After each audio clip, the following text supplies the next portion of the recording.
2024 के लोकसभा चुनाव के 4 चरण पूरे हो चुके हैं। इन चारों चरणों में देश के कुल 543 लोकसभा सीटों में से 380 सीटों पर चुनाव हो चुका है।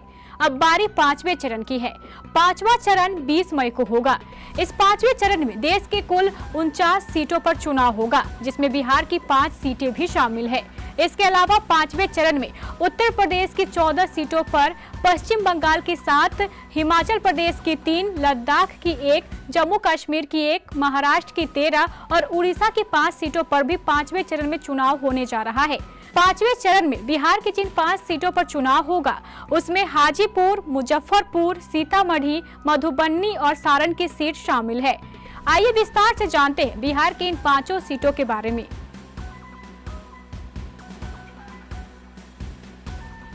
हाजीपुर लोकसभा क्षेत्र बिहार की 40 लोकसभा सीटों में से एक है, लेकिन यह लोकसभा सीट अनुसूचित जाति के लिए आरक्षित है। वर्तमान में यहाँ के सांसद पशुपतिनाथ पारस है, जिन्होंने 2019 में लोजपा की टिकट पर यहाँ से चुनाव जीता था। हाजीपुर लोकसभा सीट पर शुरू से ही लोजपा के रामविलास पासवान का दबदबा रहा है। वह 8 बार यहाँ से सांसद रहे हैं। इस बार स्वर्गीय रामविलास पासवान के पुत्र चिराग पासवान लोजपा की टिकट पर यहाँ से अपना भाग्य आजमा रहे हैं।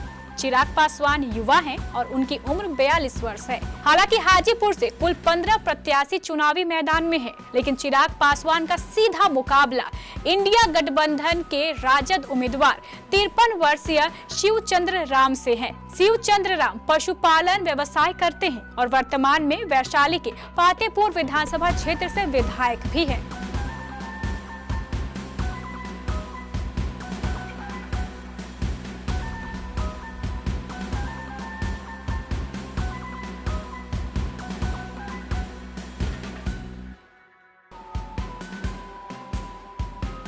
मुजफ्फरपुर लोकसभा क्षेत्र बिहार की 6 सबसे बड़े लोकसभा क्षेत्रों में से एक है। वर्तमान में यहाँ के सांसद अजय निषाद हैं, जिन्होंने 2014 और 2019 दोनों बार भाजपा की टिकट पर यहाँ से लोकसभा का चुनाव जीता था।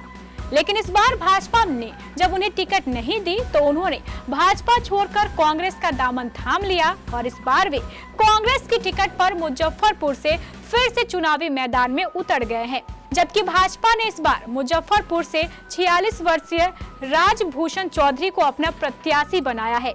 हालांकि यहाँ से कुल 15 प्रत्याशी चुनावी मैदान में हैं, लेकिन मुख्य मुकाबला अजय निषाद और राजभूषण चौधरी के बीच बताई जा रही है। जहां तक राजभूषण चौधरी की बात है, वे पेशे से डॉक्टर हैं और इसके पूर्व 2019 में उन्होंने वीआईपी की टिकट पर मुजफ्फरपुर से ही लोकसभा का चुनाव लड़ा था, जिसमें वह उस समय के भाजपा प्रत्याशी अजय निषाद से 4 लाख वोटों से हार गए थे। फिलहाल राजभूषण चौधरी भाजपा की टिकट पर और अजय निषाद कांग्रेस की टिकट पर एक दूसरे के आमने सामने हैं।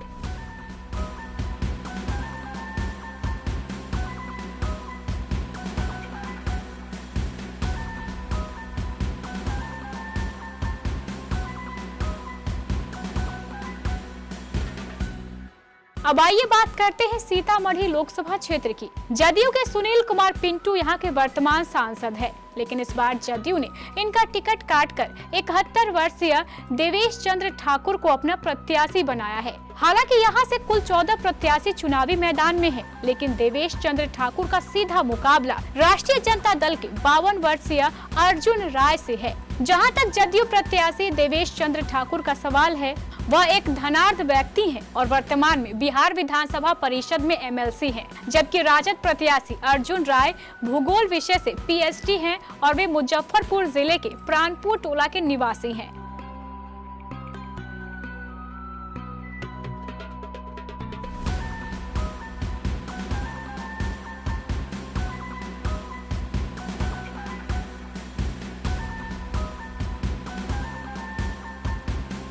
अब आइए बात करते हैं सारण लोकसभा क्षेत्र की। सारण लोकसभा सीट आज पूरे बिहार की सबसे चर्चित लोकसभा सीटों में से एक है। इसका कारण है लालू यादव की बेटी रोहिणी आचार्य। गौरतलब है कि 44 वर्षीय रोहिणी आचार्य ने ही अपने पिता लालू यादव को किडनी दी थी। हम आपको बता दें कि रोहिणी आचार्य पहली बार चुनाव लड़ रही हैं और वह लालू परिवार की 6ठी मेंबर है जो राजनीति में आई है। इसके पहले लालू यादव, राबड़ी देवी, तेज प्रताप यादव, तेजस्वी यादव और मीसा भारती भी पिछले कई वर्षों से राजनीति के क्षेत्र में सक्रिय हैं। सारण में रोहिणी आचार्य का मुकाबला भाजपा के वरिष्ठ नेता 62 वर्षीय राजीव प्रताप रूढ़ी से है। राजीव प्रताप रूढ़ी को आज कौन नहीं जानता है। वे भाजपा के दिग्गज नेताओं में से एक हैं और कई बार केंद्रीय मंत्री भी रह चुके हैं। वर्तमान में भी वे सारण से सांसद हैं। हम आपको बता दें कि इस बार भी सारण लोकसभा क्षेत्र में 15 प्रत्याशी चुनावी मैदान में हैं,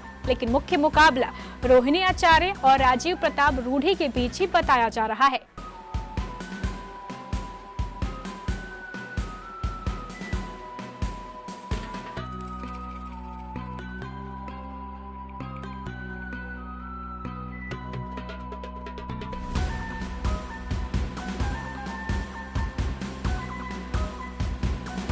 मधुबनी जिला बिहार का एकमात्र ऐसा जिला है जहां 2 लोकसभा सीट है। पहली मधुबनी और दूसरी झंझारपुर। झंझारपुर में तो 7 मई को चुनाव हो चुका है, लेकिन मधुबनी लोकसभा क्षेत्र में 20 मई को चुनाव होना है। वर्तमान में यहां के सांसद 54 वर्षीय भाजपा नेता अशोक कुमार यादव है, जो इस बार भी भाजपा की ओर से चुनावी मैदान में है। गौरतलब है कि 2019 में डॉक्टर अशोक कुमार यादव ने मधुबनी से सबसे अधिक मतों से चुनाव जीतने का रिकॉर्ड बनाया था। इस बार मधुबनी लोकसभा क्षेत्र से कुल 14 प्रत्याशी चुनावी मैदान में है, लेकिन डॉक्टर अशोक कुमार यादव का सीधा मुकाबला 68 वर्षीय राष्ट्रीय जनता दल के अली अशरफ फातमी से है। अली अशरफ फातमी पूर्व में जदयू के वरिष्ठ नेता रहे हैं, लेकिन इस बार जब जदयू ने उन्हें चुनाव का टिकट नहीं दिया तो उन्होंने जदयू को छोड़कर राष्ट्रीय जनता दल का दामन थाम लिया और वह इस बार मधुबनी से राजद की ओर से चुनावी जंग लड़ रहे हैं। हम आपको बता दें कि अली अशरफ फातमी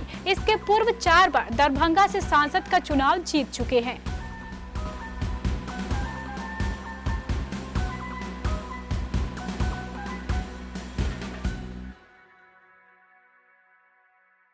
भीषण गर्मी से बचना चाहते हैं, कूलर और एसी खरीदना चाहते हैं, आइसक्रीम रखने के लिए डी फ्रीजर खरीदना चाहते हैं, कोल्ड ड्रिंक के लिए वीसी कूलर खरीदना चाहते हैं, तो आइए सत्य सिक्योरिटी के शोरूम में इसी डी फ्रीजर और वीसी कूलर की पूरी रेंज के लिए पधारे सत्य सिक्योरिटी नियर ऋषि भवन बड़ा बाजार कटिहार। हमारा मोबाइल नंबर है 06452242573 9297979709।